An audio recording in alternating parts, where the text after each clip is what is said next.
You're listening to Elevate, powered by Marmiro Stones. Tony with Victory Farms here, and we're at the Mant Show 2025, and we wanted to bring you in and been itching to sit down with you and kind of take what's in that beautiful head of yours and say, man, what can we do to help the industry get better? Everybody that we talk to says, man, you got to sit down with Victory Farms. These guys are incredible. What they do is next level. The stuff that they bring to the customers, the installation that they do. So I want to kind of just dive into all of that today. And I guess for one to start, like, how long you been doing this? Where did all this experience come from? So started, there's only one thing I've ever done is, lay pavers. And, it started right in high school since I was 15. So been doing it for 18 years. Sweet. I've touched a lot of stone.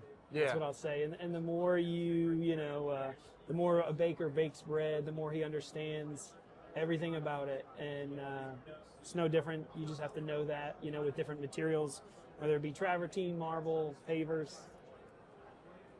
You got to work it. You got to figure out, you got to trial and error, and that's kind of some of Victory Farm's success is we've done things wrong, right? Yeah. We've had to fix those mistakes and learn from that, and move forward and, work together with, not so much of a one-size-fits-all approach. That's what we believe is probably one of the biggest misunderstandings in the hardscape industry, period, is that there is a one-size-fits-all method for most installations, either, whether it be traditional, like a traditional landscaper installation of a hardscape material or a traditional masonry application of a hardscape material. Yep. And where did it, from mistakes happening? I mean, that's how you learn. But what's probably been over the years? What's probably been one of the most common mistakes that you guys see? Be like, listen, we cannot do this. We see this all the time. And how do you educate your customers about that? Yeah, so I would say there's three biggest failures in hardscape right now are probably just settlement, settlement, however you want to cut it, like settling in a project. And that just starts in the base structure, and then once we move to the top surface, I would say cutting and educating your either customer or your team on what is acceptable, what's not acceptable. We see some really bad cutting layout of just materials that we just kind of scratch our heads at.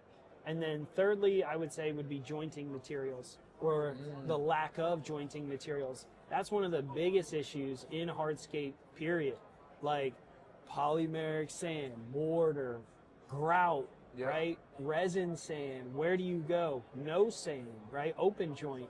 And so all of those areas have their own battles and struggles. And you have to weigh, like I said, not one size fits all. You have to weigh what the project or what the customer is expecting out of that stone, out of that space. And then you can adequately put in what materials, in those spaces. Yeah. So guide us through, I guess, your process. Customer calls you, step one through, start construction. Like, what does that look like? Yeah. So we do like really high end custom builds, and we do, big homes that are usually like the layout is kind of set forth in terms of a site plan, but there's no discretion as to material call out, right? And so it would first start out with, what the customer's material that they want for that space, and what they're kind of going towards, and then we kind of narrow that down. Once we narrow down what materials, then that develops what kind of base structure or what kind of, underlayment that we would have underneath that underneath that material. Once we figure that out, then we have a job, right? So then we can start moving forward. final finishes, things like that, whether or not drains, pool decks, all of those things, everything from coping materials, wall materials, how do they coordinate, how do they, correlate with each other, working through some of that. All of those things together kind of give us the formula to figure out how we're going to install that product. Yeah. And you guys work with specific architects, because you don't have any in-house architects, right? No. So everything. So I'm a landscape designer. Oh, right on. Okay. So I do all my own landscape design. We do work with some landscape architects.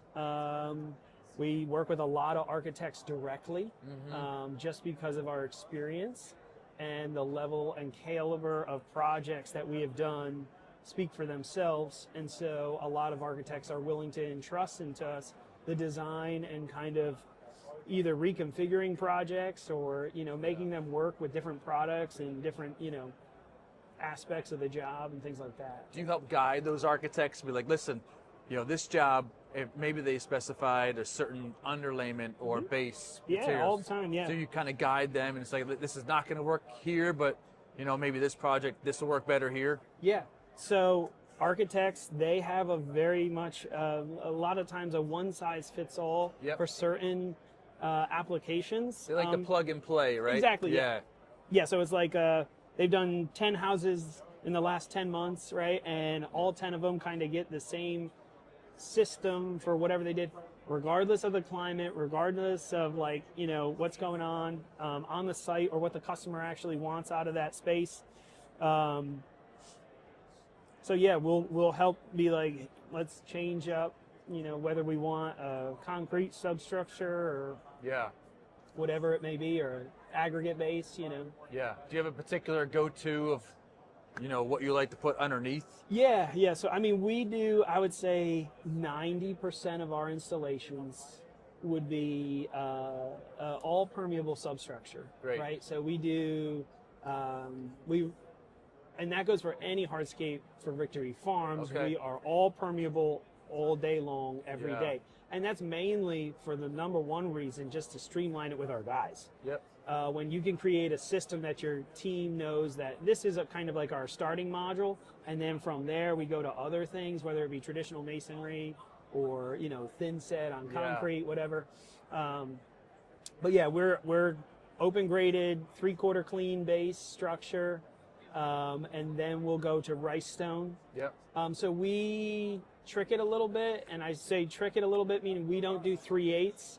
We do what's a true rice stone. So your joint fill, that's what we use as our setting bed. Interesting. And the reason we do that specifically for Marmiro products is because in the fine tuning process of readjusting your screed bed, you can get that thing right on, and then to adjust it when you're setting or fixing a paver, you can readjust with a rice stone. Incredible.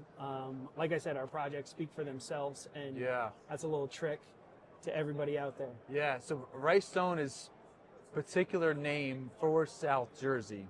Maybe like Eastern Pennsylvania, but rice stone is more like an 1/8 inch, right? 1/8 inch minus, clean, so, right? 1/8 inch clean, And you can't find, I'm in, down south, where, a lot of granite in western North Carolina and that parts of the country, you can find maybe 1/4 inch, but 3/8 is probably common. Yeah, so it's a hard stone to get. It is super hard. So is there a specific quarry that will mine that for you, or get it down to that size for you? Yeah, so there is one supplier that we use for it, and it's so important to Victory Farms module that when we found out during COVID that their supplies were running short, we brought in 500 tons of rice stone. Wow. That's how much we knew we have to stand on this part of what we do. Yeah, that's amazing. Yeah. So what are some of the mistakes that you guys have made through the years? Be like, okay, we're not doing that again. And how do you live up to those mistakes when you're on the job? Yeah. So I would say number one mistake is we do a lot of installations near the bay and the ocean. two totally different systems, but the bay is tidal, so it's constantly moving. Right. One of our biggest issues is where we install, which I know this is not everybody wants the ground. Everybody's doing things because they are basically trying to get the structure so hard to support the paver on top. For us, underneath of our entire soil system, the ground is moving.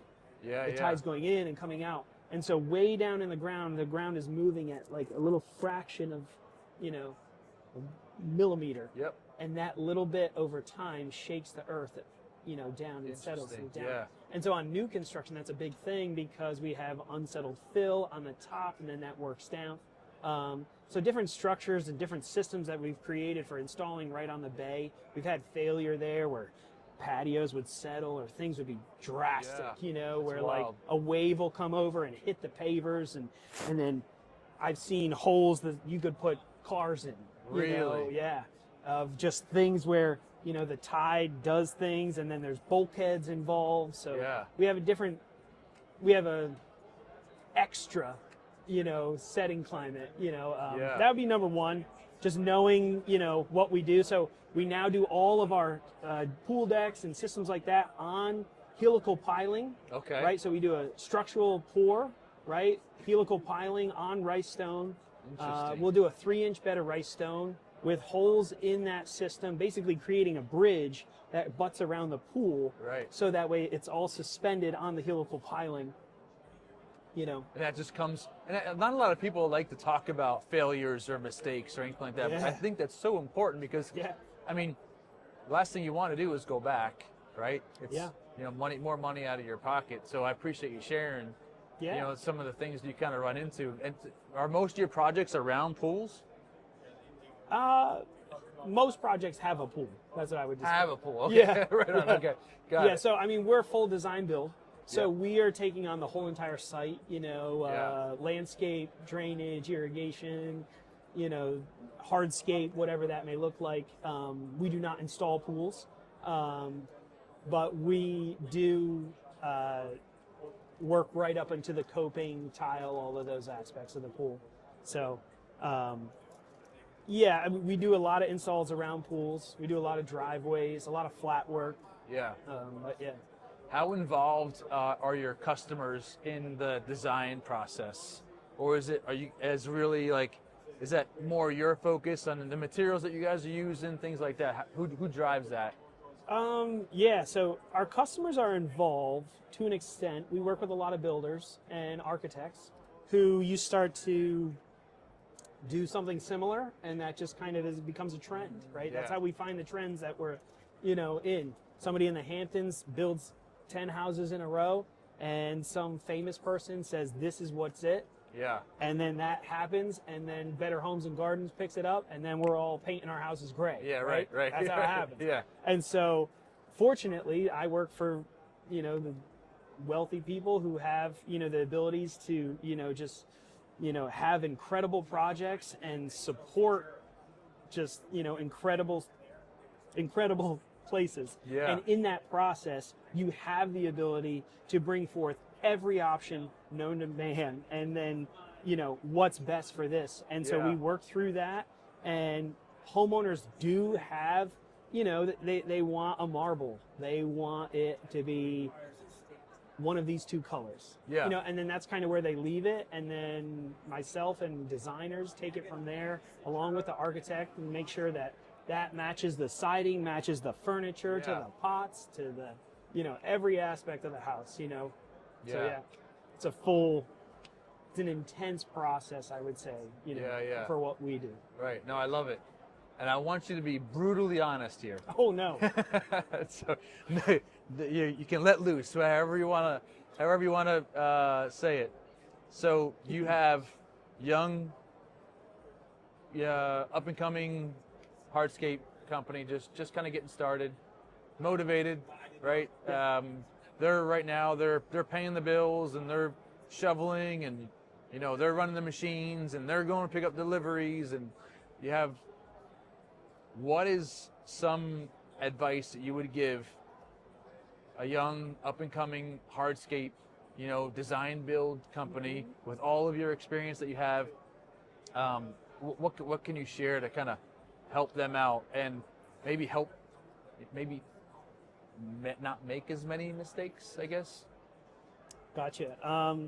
Yeah, that's a tough one. There's a lot of things you could say. I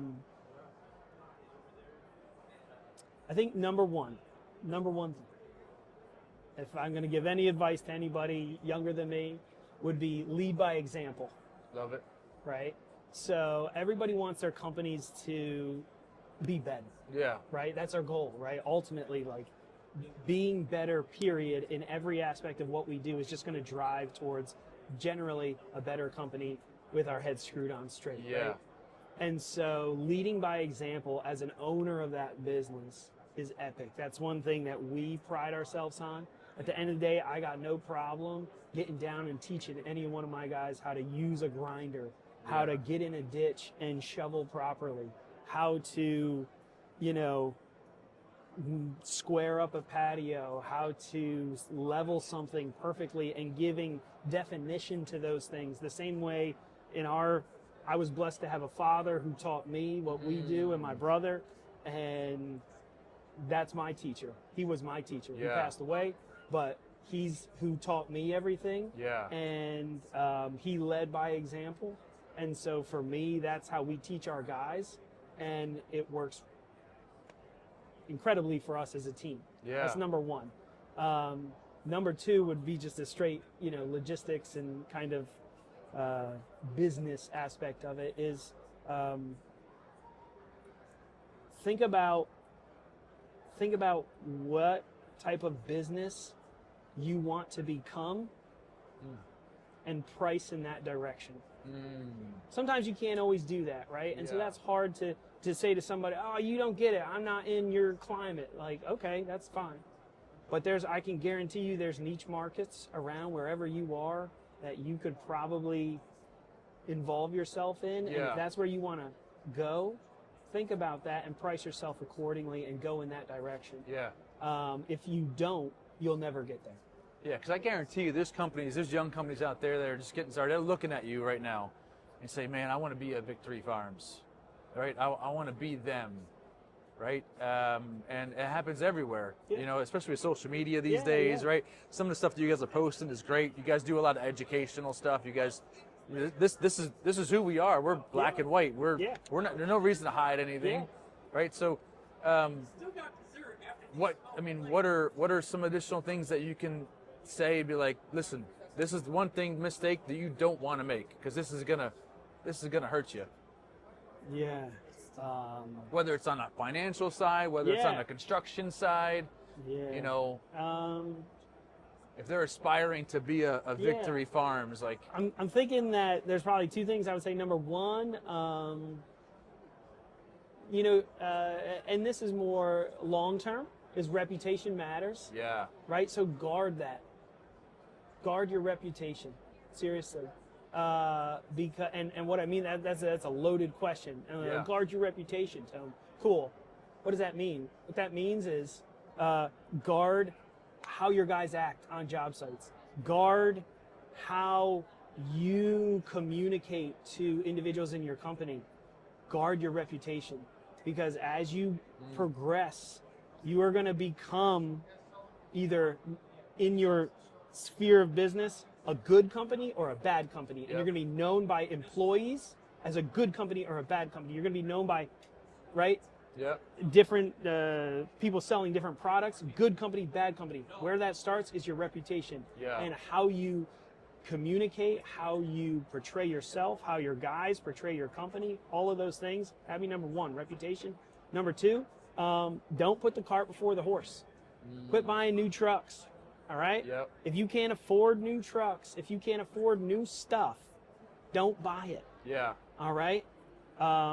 We worked from, nothing to something from Victory Farms. Victory Farms is a company that came out of a company that went bankrupt. Really? Out of a company that came bankrupt. Well, I didn't know. And we could barely make enough money to make ends meet. We had trucks repossessed. We had to move our entire facility into a greenhouse because bad financial situations and choices and things that we made mistakes on way early on in our company. And from there, paid back over $300,000 worth of old debt into a company that we are today, over a $4 million company. Yeah. And so, but it's through like fighting and clawing and knowing when to say when and knowing when not to purchase the things that don't make sense. And if you're not there as a company, don't finance yourself into that hole. Yeah. That's just a pure business strategy that I think anybody can tell you, you know, grow as your company sees fit. And that's why I say, like, find where you want to go and plan for that as you go into the future. Yeah. But don't go out and buy yourself, you know, the E50 Bobcat brand new and every type of suction equipment that's known to man if that's not where you're at as a company. Right. Yeah. No, I love that's great advice because everybody loves the shiny objects. Yeah. Right. We all do. Yeah, 100%. Right. We always want what's new. We always want the new up and coming thing. Yeah. Right. And there's a lot of great tools, a lot of great suction equipment that yes, it can make your life a lot easier, especially in construction and especially, you know, your back. Yeah. You know what I mean? And being young, you know, young and dumb. Right. We're all like, oh, I can do it. I can lift it. Yeah. But that's great advice. I appreciate that. I'll say this: buy the suction equipment before you buy the new truck. Yeah, right on. 10 to 1. 'Cause 10 to freaking 1. Your body's gonna break down a lot first. Oh yeah. Yeah. And that's why I say, don't worry about the new truck. Yeah, don't worry about the new trailer. Yeah. Buy the freaking suction equipment. Yeah. You know what Victory Farms has? Every type of suction equipment that Pavemore Tool offers. Every single one. Every single one. From the Optimus all the way to the farthest, you know, boom. Is that right? You know, that picks up the largest paver. Yeah. To every Grabo, shout out to Grabo. Yeah, you know, right like on. everybody, we use every type of suction equipment. It's amazing. And we swear by that process. And I would always say, buy that over the new truck. Yeah. Because your body is going to break down. That's right. A lot quicker than probably the truck will, That's right? right. Your truck can get repossessed a lot quicker. And your guys will immediately respect you as a company. They really don't care if the truck's brand new or not.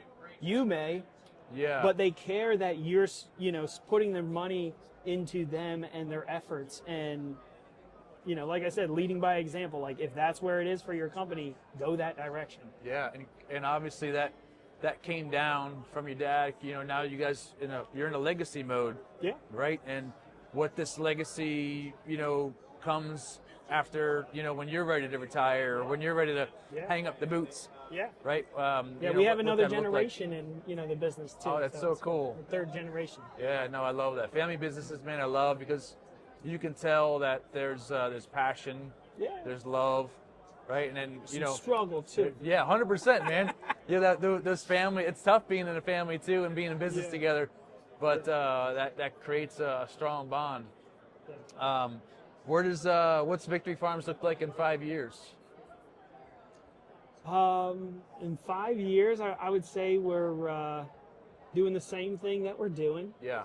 We've definitely recognized where we want to go as a company and how big we want to make it, and we've drawn a line in the sand, and we're in what we call Picasso mode, right? Okay. You know, and so what we want to do is we want to make incredible spaces, one of a kinds. Yeah. Right, and when you make a one of a kind, you can sell that for whatever you want. Yeah. I don't think you guys are afraid about trying new products or new ideas. You know, you're not the old school. No. When I say the old school Mason, like I have done this for 20 years. Yeah. And, right? Bluestone forever. You know, like no. Yeah. We want to push the limits. We have the market to do that. Yeah. And so what I mean by Picasso is I want to make something that you've not seen. That's cool. I want to push the limits with people who can afford it. Yeah. You know, if you have the people who can afford it, let's do it. Like, let's do it. Let's make whatever your mind can come up with out of marble. We put marble couches inside of swimming pools. Did you really? Yeah, we've done it all. Cool. Like, you name the crazy, we've done it. Yeah. You know, and so like that's what we want to do. We want to push the limits of you know, projects but not to a place where we grow beyond, where we're at, Yeah. per se now. We have other things that are in the works that we're doing, but yeah. That's cool. So you have some pretty lofty goals next couple of years. Yeah.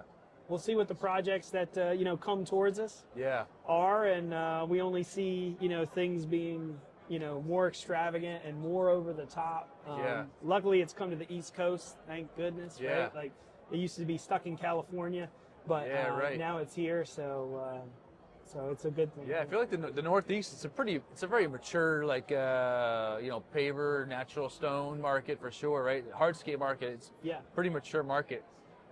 We generally see the trends. Sometimes they come over from California. Sometimes they see the new stuff. Sometimes it comes down from Canada first and or comes Italy, our way. UK has a big influence for sure. Yeah. Do you see any new trends for 2025? Oh, new trends. We're going back to beige. Yeah, right? Yeah, 100%. Yeah. Beige is coming back. Get ready. So it's not to say that gray's going away. It's that beige is coming back. I don't think it'd ever go away, the grays and the whites, and but beige is definitely coming back, so that's cool. In our markets, marbles, what's up? So, travertine's out, marbles in. Yeah. Price point, the world has changed in terms of pavers versus, natural materials, meaning that, your paver systems are becoming closer. They're creeping up in terms of price point to, in all honesty, marbles and travertines and things like that, natural stones. I personally feel that it's a good thing. Yeah.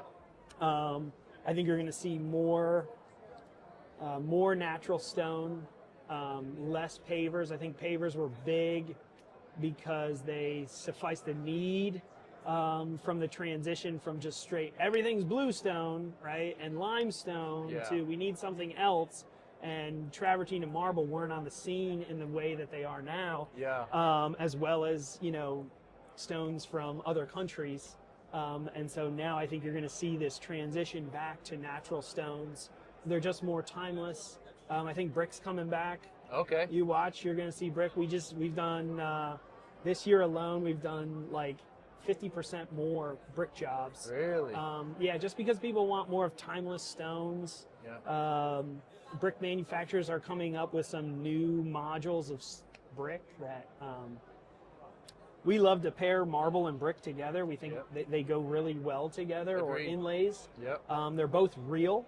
When you put something fake to something real. Porcelain and marble don't go well together, if you ask me. Yeah, I'm with you. One's going to win. Yeah. I can tell you who it's going to be. That's right. Like, yeah. You put a Prius and a Lamborghini right next to each other. You tell me which one. We'll see. God, I don't know. I appreciate it. Yeah.